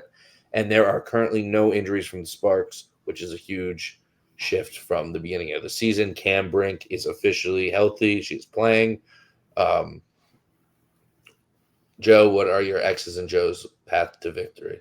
Yeah, not just playing, but having an impact. Not offensively yet, but I saw a couple highlights from I was watching their game last night as I was watching the Sun Mercury game, and I think she had 5 blocks in about 12 minutes. So she's a big time shot blocker. Just she's still on a minutes restriction, so I'm sure we're gonna see her play. Don't know how much and in what capacity, but having her and Ray Burrell back have definitely added some depth to this team that they were severely lacking in the beginning. This team scores. We talked about the Storm being starter heavy. The Sparks are in the same boat. They still lead the league as of this recording. I believe it's like 75, 76 points a game from their starters. Rakaya Jackson, De'Erica Hamby, Kelsey Plum, Azura Stevens, they have a very, very good starting 5. Keys here is you got to make Plum frustrated. You got to make every shot she takes tough, right? She's very crafty. She's going to land on 2 feet. She's going to Euro you in slow motion. But I do think that controlling her assist numbers is just as important as controlling her scoring. I'd rather her take 17 to 21 shots a game than running the pick and roll with Hamby and, her having wide open layups in the paint. We're very susceptible to points in the paint. We don't have the best pick and roll coverage. So the Plum Hamby pick and roll is something that I'm focusing on. Also, Azura Stevens has, I think, averaged 4 3-pointers a game in both games against us. So it's really running her off the 3-point line, making her make a decision ball in her hands. And then, off the bench, not even off the bench, but as their fourth option, Rakea Jackson, I think she's a budding superstar in this league. I think on any other contending team, or any other team right now, she's probably a 2 or 3 projection as a wing player. I think she's the type of player that you're going to start seeing a lot more coming out of college. She's got size, 6'2", can post up, can rebound, can put the ball on the floor. It's a lot to say you're going to have to win a shootout. I'd be very surprised if this was a low-scoring game. The Sparks put up points, especially at home. So it's knowing you're going to have to match them on offense, but do we have the ability to do that, right? Do we have the ability? Their defense isn't the greatest defense in the league, but they're going to put up points. So it's understanding how are we going to put up points, or how are we going to slow them down? You said it best. Our steals numbers are top level in this league. We have to rely on our perimeter defense and size on that perimeter defense to attack a smaller guard like Kelsey Plum, and like I said, make her life a living hell. All right, yeah. My expectations, they're getting better, and they're not even playing at their best yet. They beat us, and they were playing worse than they're playing now. They're fully healthy. We are coming off bad losses, even when we win, we're coming off bad losses. I just don't see us matching up well against a fully healthy Sparks team that's scoring 100 points left and right now. We usually hang with them for 3 quarters, and then 1 quarter they'll score 15 more points than us. Whether it's the first, the second, the third, or the fourth. We won't be able to put 40 minutes together like they will. I don't think my expectations is it's not gonna look great. This won't be the one for us, but so that game's on Thursday. We have Friday and Saturday off while we go to Vegas on Sunday, where we play the Aces. They're 15 and 14 right now. As of right now, they are in 7th place. Since July 12th, the Aces are 6 and 3, only losing to the Fever and the Lynx twice. Before playing the Sun, the Aces have to finish home against Golden State, and then play at home versus Seattle. Aces have taken care of business versus Sun and are looking for the sweep. They're 3-0, having beaten us 87-62, 85-59, and 86-68. The Aces are 4th in blocks per game with 4.8, in 2nd in free throw percentage, shooting 82.6 at the line. Asia Wilson is 2nd in the W in scoring with 21.3 points per game, 2nd in rebounds per game with 9.2, 1st in blocks per game with 2.3, 5th in steals per game at 1.7, and is 2nd in free throw percentage with 42.1. The team is Asia right now. The injury report is just Cheyenne Parker Tires, not injury related, but she hopes to be back for the playoffs. Joe, what are your X's and Joe's for the Aces game? I think it's the same as last time. It's let Asia take 40 shots. I think our strength is on the perimeter. You got to slow down Jackie Young and Chelsea Gray. I think it's not let her just take wide open shots and wide open layups and do whatever she wants, but I'm not helping. I'm telling Tina, Anissa, and Olivia, I'm saying, hey, you're on an island tonight. You're one-on-one. Either contest and give up a bunch of mid-range jumpers and then box out, or you're not coming over. If a guard gets beat, you're not coming over to block a shot, so she has an easy layup. I think Asia is just a unicorn in this league, and that's why she's so dominant. And I'm going to take my chances letting her score. The last time we played them, that strategy started, and then we started giving up threes left and right, left and right, left and right. So I'd like to see them say, like, hey, it's a one-on-one matchup, have a little pride and go get it. And if you pick up 5 fouls, you pick up 5 fouls. Like, we're not going to change our method, but you can't let Chelsea, Jackie, Jewel, Asia all beat you. This team is very Asia Wilson centered right now. And they're the anomaly, right? I thought Atlanta was going to be that team this year. Vegas is the anomaly. You never know if you're going to get them on an off night shooting. Who knows if this is the one where it's like they're like, oh, we've beaten Connecticut 3 times handedly. Let's just go out there and play. You don't know what's going to happen. But again, our strength is our perimeter defense comparably, and just deflections and steals. And unfortunately, I think Asia Wilson's going to have a big game regardless, whether we do just go one-on-one or double team her anyway. So, my hopes aren't high here, but this team is and runs right now through Asia Wilson. We'll see if they try to make a trade to add to their roster in some capacity to help that team make the playoffs, because they're on they're right there on that outside looking in and with 1 foot out the door in the standings. So we'll even see what this team looks like, whether it looks the same today as it might by the time we play them. My expectations for this game, as weak as this team is at times, we do not match up well against them at all. We can't stop Asia, and it's as simple as that. Even if your strategy is let her score, she will just score more than all of us combined, probably. It hasn't worked yet, and I don't think we have the strategy to stop this team. Even when in the beginning of the game, we'll be with them, and I'll be like, wow, this team's not good.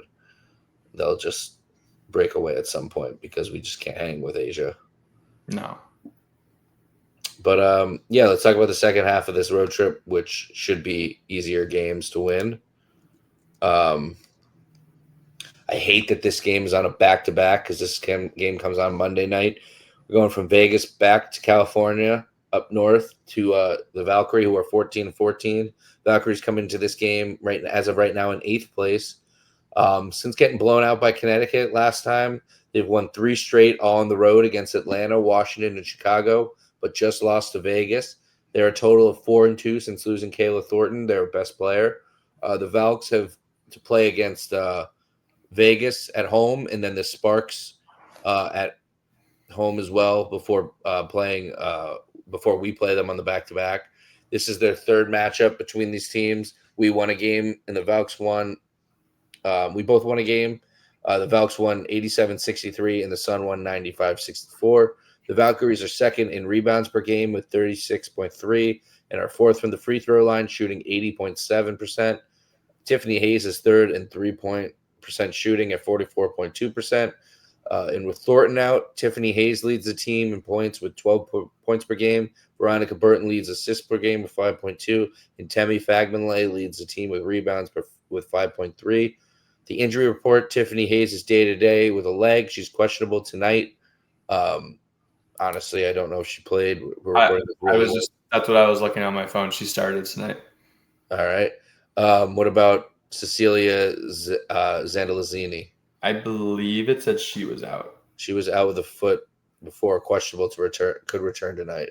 Let me double check. Shout out underdog wnba.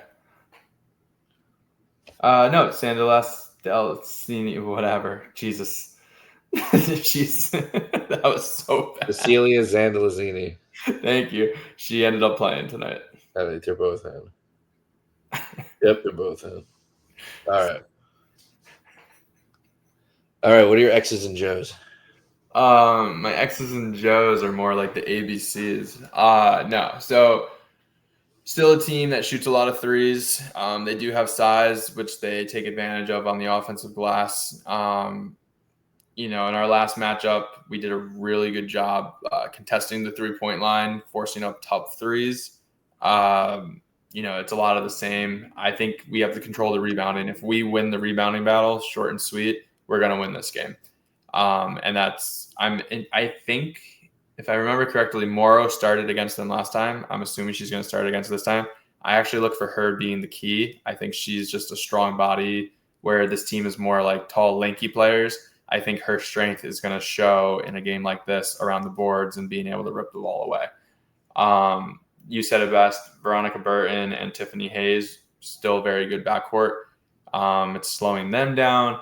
And, they have a bunch of good role players. And again, this team was built on role players. So they do a really good job of knowing their identity, and they've made the adjustment with Kayla Thornton out. But yeah, I'm disappointed this game's after a back-to-back as well, because, just based on the last time we played them, you hope that we have some fresh legs going into this game. All right, my expectations is I expect to do what we did last time, be a matchup nightmare for them. Don't let them breathe, even on a back-to-back. Let the back-to-back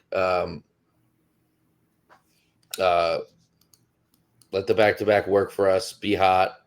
But last back-to-back, we looked fucking awful. But it was against the Storm, and they didn't really miss. Mez needs to manage this one better. Don't do weird shit with lineups and just play the team that worked last time against this and win. Just dominate against this team. We're better than them.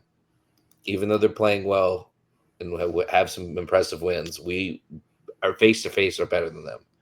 We know it. We proved it. Just beat them again. Simple as that. All right. You ready to wrap this up and move on to game 4? Yes. All right. Wednesday the 13th, we come home and we end the road trip having to come back to Uncasville and play a team we could be better than as well. That's the 8-21 Chicago Sky. They are in 11th place.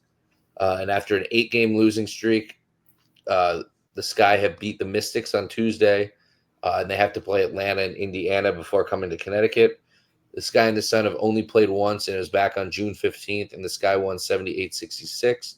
The Sky are tied for third in rebounds per game with 36.2, with Angel Reese leading the W in rebounding at 12 per 6 a game. Ariel Atkins is second in steals per game at 1.9.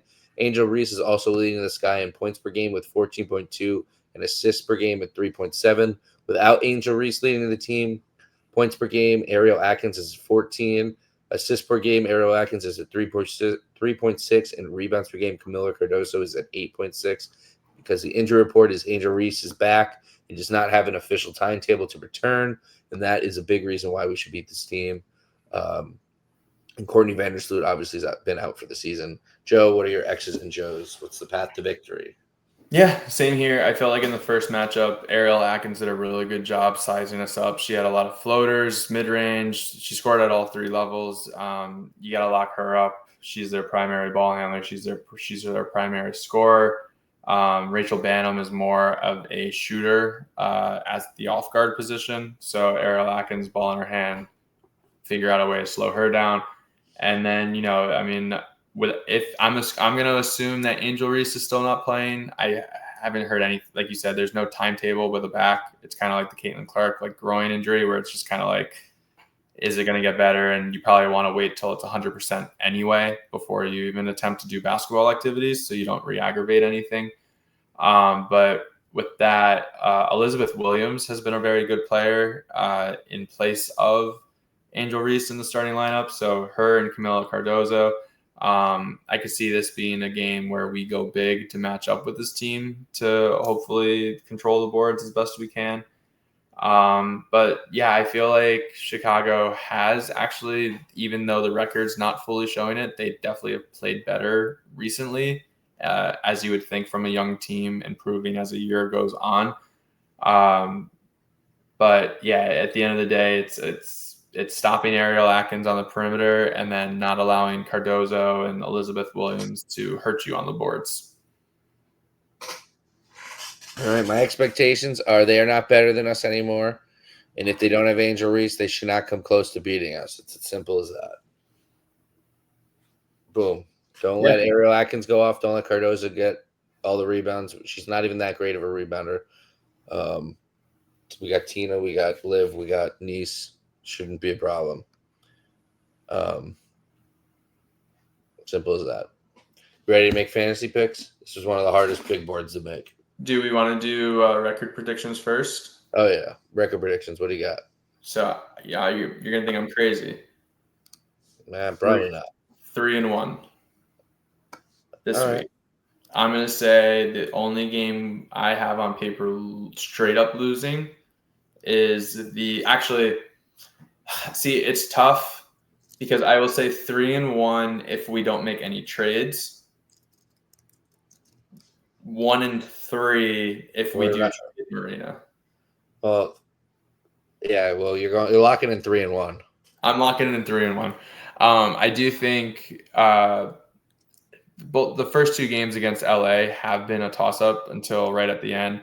Maybe a few things go our way a little bit. Aces, I just think, like you said it perfectly, it's a bad matchup for us, just all around. And then the Valkyrie and Chicago, I do actually like us pulling off. And I guess on paper we'd be upsets, but like I do think we pull out those two games. So 2-2 more realistic, maybe. Marina gets traded. 1-3 more realistic, but I'm going to say this is going to be a high week, and we're going 3-1, and gets us out of the basement of the WNBA standings. You said we lose which game? Vegas. So you would beat the Sparks. Beat the Sparks, beat Valkyrie, and Chicago. I feel like the Sparks game could be just like a random, like, for whatever reason, we're just good. All right, I'm going 2-2. We're gonna lose the first two, win the second two.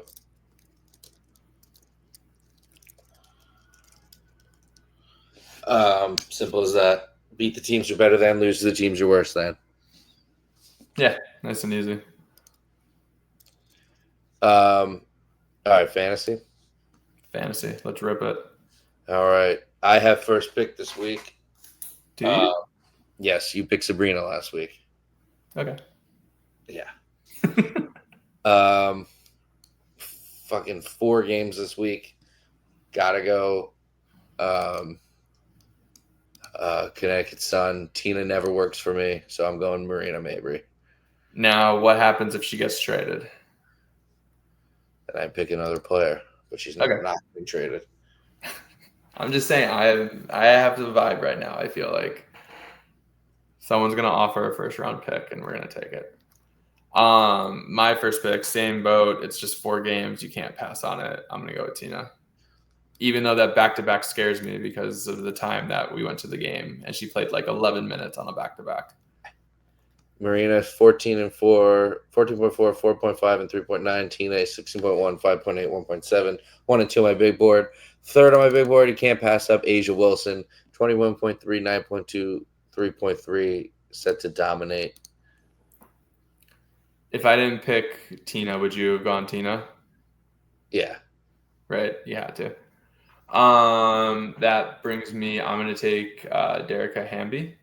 I think she is very good this year. That's usually who my first Sparks pick is. 17.5, 8.1, 3.4, but she was 5 on my big board. So I'm going to go with 4 on my board. Kelsey Plum, 20.4, 3.2, 6.2. She's been going off lately, scoring a lot of points. So happily take her.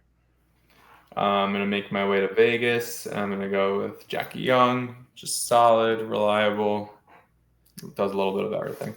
All right, 7th on my board, 16.7, 4.2, 4.6. So I will take 6th on my board, Azura Stevens, and close out LA, 15 points, 8.4, and 2 assists. I'm going to go to Vegas, and I'm going to take Janelle Saloon. She's been filling in the Kayla Thornton role for this team. All right, she was off my board. Did not have her. Next, I am going to Camila Cardoza, 12.6, 8.3, 1.7. She's 8th on my board. first Chicago player off. I'm going to make my last pick from Connecticut, and I'm going to choose Nisa Moro. Okay. I think she's been rebounding really well lately. She's been getting more burn. I know our fans want her to play 30, 40 minutes a game. It's not happening, everybody. But like she's playing well. It's just a matter of if she's going to score. All right, she was 13th on my board. She's at 7.1, 5.6, and 0.5. I'm going to also go to Connecticut and close. Well, you closed out Connecticut, so I don't have to. But I'm going to eventually take Lacan, who's 9th on my board. So I don't have to do that. I'm going to close out Chicago then. Actually, fuck.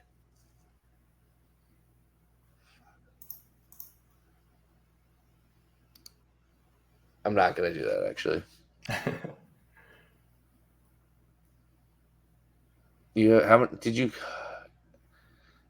Did you close out anything yet? Everything's open for me. Okay.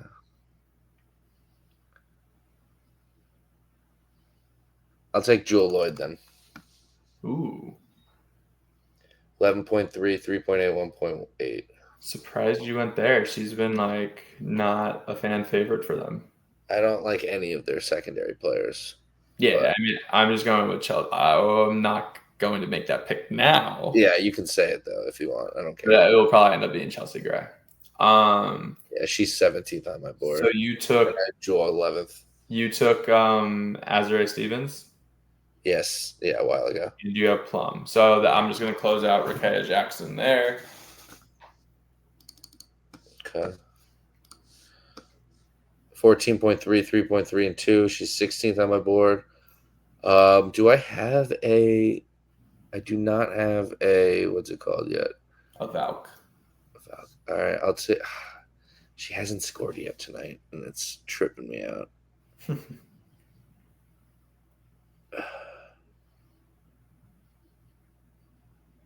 kind of want... Did you take a Valk yet? I did. I took Janelle. Oh, yeah, fuck, that threw me off. I wanted you to take one of these three, so I...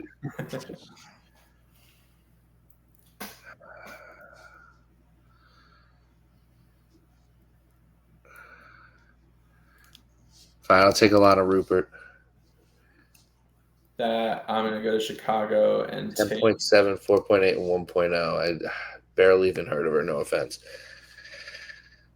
I'm going to go with Ariel Atkins then. All right. She was 10th on my board, but I have a play. So we're both closed out. Sparks. And that's it. And you're closed out with Connecticut. And you're closed out with Connecticut. Is that your first Chicago? That is my first Chicago. I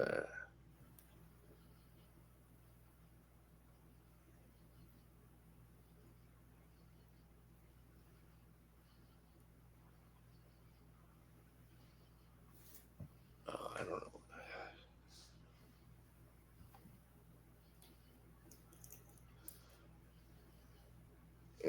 Fuck.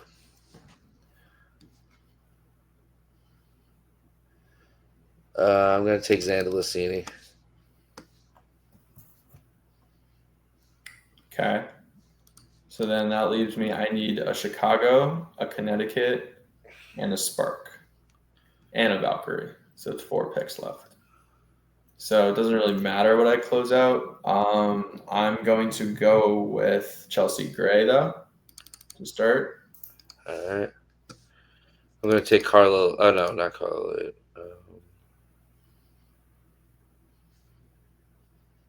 So what do I need? I just need a Connecticut and a Chicago. So I have Mabry. I have Asia and Jewel. Rupert and Xander Lassini. Stevens and Plum. Mabry and Cardozo as singles. I'm going to take Reese. Wow. Think she's coming back? Yeah. I'm going to take Veronica Burton. Veronica Burton. Another one I didn't put on my list.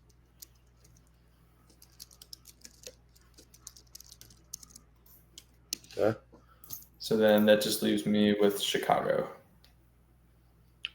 Yeah, I had Carla Late on my list and Tiffany Hayes for the other two. All right, Layla LeCan closing out. And then I'm going to go with probably Elizabeth Williams. Just, you know me, I like my people who rebound. On Chicago? Yeah. Oh, my God, perfect. Because if Angel Reese doesn't play, I'm taking Rachel Banham. Yeah, no, I don't blame you. She's been good. She was high. I put her 14th on my board. All right, Rachel Banham. That's who I'm locking in if Reese doesn't play. Yep. All right, so I have Marina Mabry, Asia Wilson, Kelsey Plum, Azra Stevens, Camila Cardozo, Layla LeCan, Jewel Lloyd, Elena Rupert, Cecilia Zandalicini, and Angel Reese / Rachel Banham if she doesn't play. Joe has Tina Charles, De'Erica Hamby, Jackie Young, Ariel Atkins, Anissa Morrow, Rakea Jackson, Chelsea Gray, Jalen Saloon, Veronica Burton, and Elizabeth Williams. Sounds like a comeback week for moi. Yeah, it sounds like this week for me is just going to be putting up points, as many as I can. I feel like that's what you're supposed to do every week. No, but in the sense of just like not winning. I kind of regret not taking Layla as much as I hype her up. But Moro's definitely been playing better recently. All right, so let's go to our brightest stars. Last week was tough to decide who wins because if you go to the Connecticut Sun player of the games, we had against Phoenix in a loss, it was Tina Charles. In a Liberty loss, it was Anissa Morrow. In a Liberty win, it was Marina Mabry. I said Tina Charles. You said Sanaya Rivers. Who are we giving it to this week? Not Sanaya Rivers. Yeah. Sanaya Mabry had the best game River. overall. Marina probably had the best game overall. Yeah, but Tina was consistent again. Was she? You want to give it to Tina? Yeah, I think that's fair. Right, Marina had the best game with the 18, 10, and 8, but Tina's been solid as always. Right. I'm creeping up on you. 3 points to 4 now. You're up 1. Week 11. Who are we picking?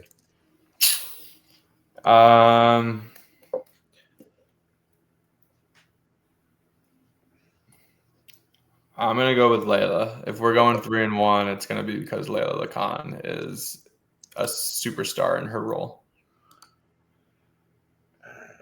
Beat the Valks. We're gonna beat the.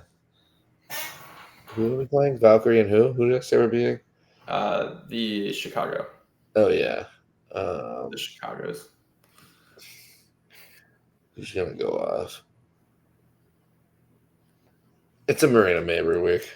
She's back. I hope she doesn't get traded tomorrow. She's not getting traded. We're not trading anybody because we're not smart. We're gonna go over some Instagram polls in a second, but to close the show. But I'm saying Mabry. She's staying here, and she's not. And you're picking the can. Another bright star. Let's go over last week's results real quick.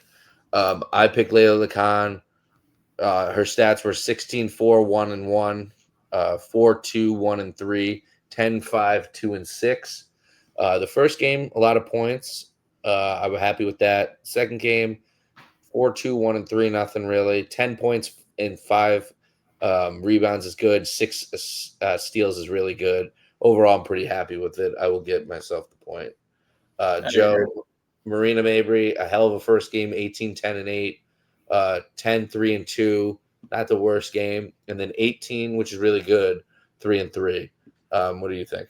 Yeah, I mean, she gets it. So yeah. I think coming back, she was very aggressive once she got comfortable. All right, so we each get a point. We're up to 3 points each, 3-3. Who are you picking this week? And this is my other star? Yeah. I'm going to go with Anissa Morrow. I think she's due for a consistent workload over the next 4 games, and hopefully she takes it and runs with it. I'm for the first time since week 1 going JC Sheldon. I know you pick her all the time. But points wise, she needs to bounce back. She's had a couple bounce back games, but she needs to be consistent now. Not just show it on the defensive side, contribute on the offensive side as well, especially against a couple of these weaker teams, and come through. We did record prediction, and that's all sorts of stuff. All right.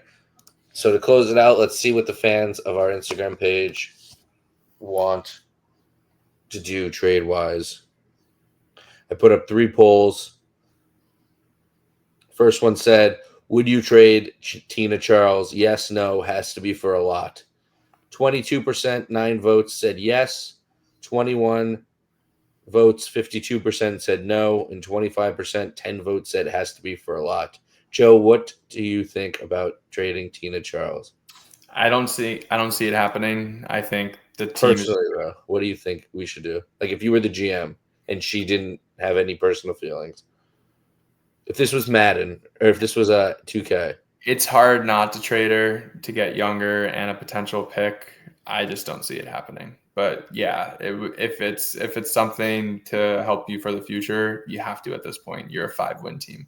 Yeah, for those who are arguing that don't understand it or are saying the things that she brings, like helping younger players, it doesn't, like, that doesn't bring much with 20 games left of the season when you can trade. At this point, you're pretty much out of the playoffs already. Like, Yeah, you let her go need. for a contender. Yeah, if she can go to a playoff team and you can get literally a lottery pick and have that player for 4 years, you do it every single time in every single sport. Like, you do.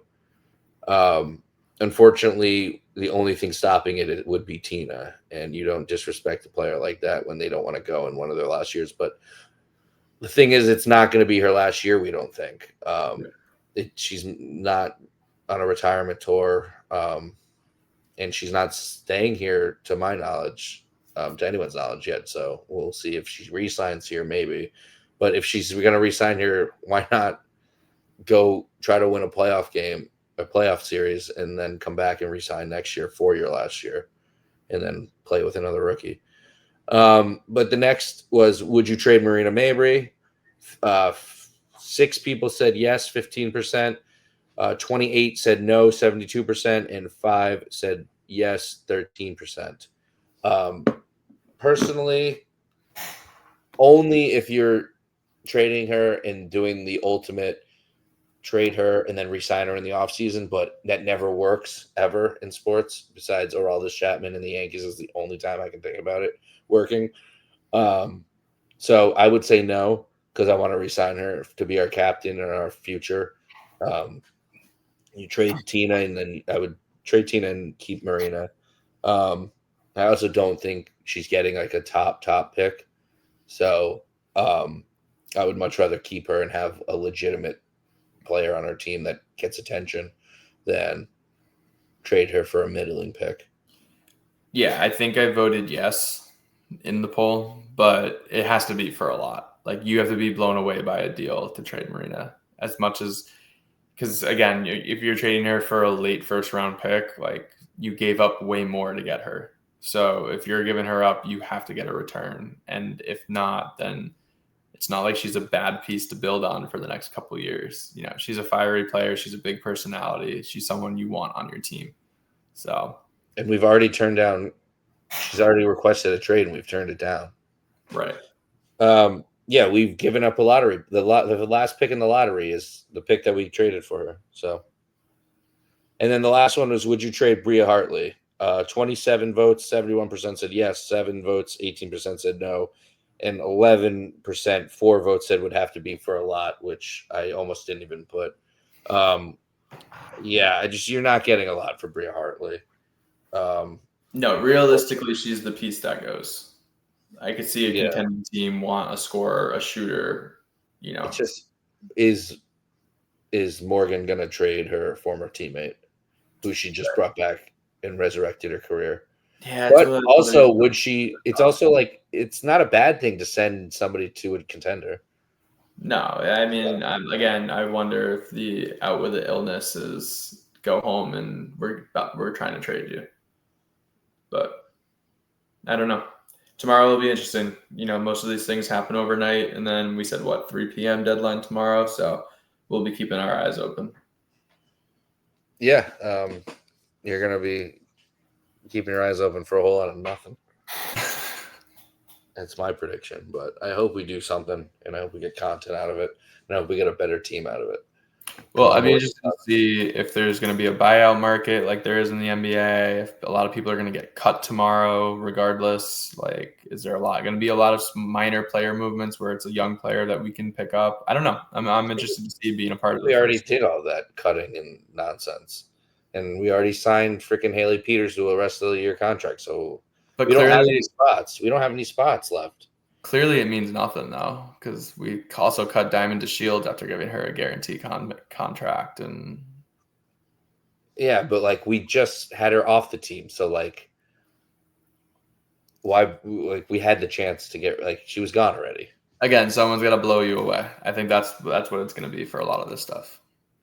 Yeah, I don't know. Yeah, I don't think we're sadly going to do anything unless somebody really wants Bria. And again, what are we going to get a second?